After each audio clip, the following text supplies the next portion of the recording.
Hi gardening friends. Thought I would do a plant spotlight today on goldenrod. And many of you are probably shaking your heads and wondering why the heck I would talk about a weed. Well, goldenrod is a native plant to North America. There are over 100 different species of goldenrod, and they each have their own unique qualities. Goldenrod is a member of the aster family. It puts up with poor soil, hot weather. It's drought tolerant once it's established.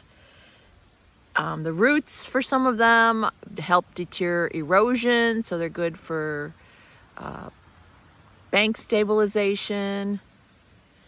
They're rugged, adaptable plants. Deer don't bother them.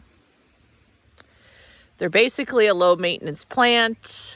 They don't have a lot of insect and disease issues, although they can get powdery mildew and rust, and aphids will sometimes invade them. And they have great fall color. Here it is mid-September, and they're just a sea of yellow. They're also fantastic pollinator plants, especially for monarchs that are migrating, our native bees, even honeybees, other insects. Goldenrod are actually the host to over 100 different moth and butterfly, caterpillars. They're the host plant. So if you're looking for a plant to add to your habitat backyard or a pollinator garden, you might want to look into goldenrod. Of course, baby birds need to eat a lot of caterpillars, so this is actually one of the best herbaceous perennials that if you're trying to create a habitat in your yard or somewhere that you can use. And I am in the very back part of my yard in Byron, New York, where I do let certain species of goldenrod just go crazy. So I always thought I had a lot of Canadian goldenrod, but I probably also have some tall goldenrod because that's the one that gets the galls formed on it. There may be some, I think it's called rough-leaved goldenrod. So the ones out here are the ones you do not want in your garden because they spread by rhizome roots. They can be very aggressive in a garden setting. So I would not recommend any of these species for a garden, especially a small garden. There are, however, some clumping species of goldenrod that do better in the garden. And I'll show you one that I have later. It's showy goldenrod. Slender goldenrod, gray goldenrod, sweet goldenrod, and stiff goldenrod are also all clumping species. There are also some name varieties out there right now, not a lot, but Fireworks is one of the most common ones, which I do have in my garden. Even though it spreads by rhizomes, it's not a terribly fast spreader, and you can keep that one under control. If you're looking to do some research on goldenrods for your garden, the Chicago Botanical Gardens did a trial, back in the 90s. So they have a nice write-up on some of the species that did well, and also a few of the name varieties that were out at that time. So I think a lot of people have the misconception that goldenrod is what gives them hay fever. So we should dispel that rumor right now. It's actually ragweed. So I'm showing you some ragweed here. Ragweed's rather nondescript. You can see these are actually the flowers, and they're just these plain green stems. The leaf, if you're familiar with artemisia, looks a bit like artemisia. It's very cut. Here's a good leaf. So this is common ragweed, and this is most often what we'll find in Western New York. There's also some giant ragweed around. But this is usually what you see. It might grow by the side of the road, in disturbed areas. This is an annual, and one of these plants can send out something like 1 billion pollen grains in the season. So ragweed blooms July through October, and if you have hay fever now, it's probably due to this. The pollen of ragweed is windborne, and it can go for many, many miles on the wind. Goldenrod, however, has pollen that's sticky and rather large, and it needs to be moved by an insect or an animal or something. Basically, your pollinator insects. They would crawl over the flower, pick up the pollen, and move it to the next flower. So goldenrod pollen is not windborne, hence probably not what's affecting your hay fever. It is most likely ragweed.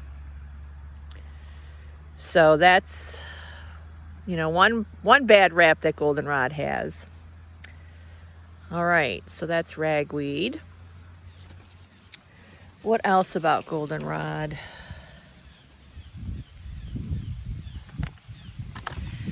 All right, let's take a little walk. I want to show you my showy goldenrod.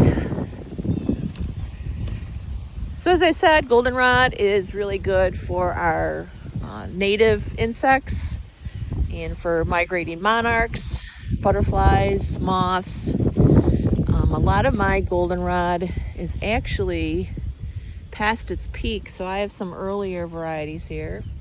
There's actually a fly on that. I did see a honeybee on one of these. So this started blooming probably mid-August. Oh, here's a honeybee. And the blue jays are out and about today. I don't know what's got them all worked up. And if you've been watching any of my videos, this is my pollinator habitat that I've been working on. And this is showy goldenrod. It just started blooming the past week or so. You can see it's got plumes of flowers. There's actually a bumble down here on the, oh, is that a carpenter bee or a bumble? Can't tell. But this is more of a clumping. It's not going to spread much out of this area. It may self-sow a bit. I'm trying to show you. So you see down here, it's got clumps. The stalks are coming out of the base. And this will not be as aggressive in the garden. So this is actually a good choice if you have a smaller garden, urban garden, suburban garden, and you want to add in some goldenrod, but you don't want it to take over because the more aggressive goldenrods will. I have had them take over flower beds, and they're very hard to dig up.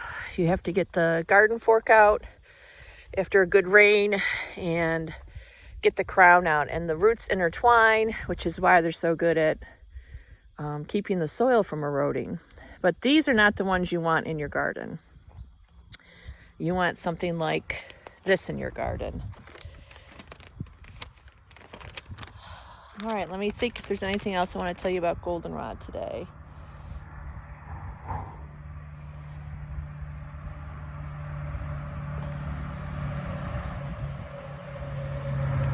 Well, one thing that's interesting about goldenrod is that we've basically kicked goldenrod out as a weed.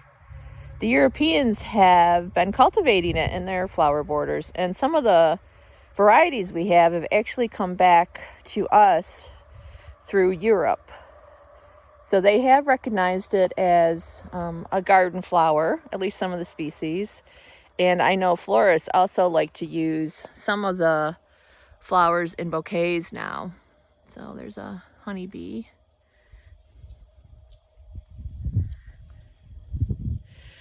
All right, well, I did just want to dispel some of the rumors about goldenrod, especially the hay fever thing, so you can spread the word about that. And I definitely recommend that you do your research on goldenrod before you buy any to put in your garden. So do your research, check out that Chicago Botanical Garden evaluation, and look on some native plant websites and look for clumping goldenrods if you're going to buy them. There's also a small dwarf goldenrod that's a cultivar. It's called Little Lemon, I believe. So that one only gets to be, maybe 18 inches tall. And that is also one you can find out in some nurseries. All right, well, I hope you've enjoyed my goldenrod and have a great day.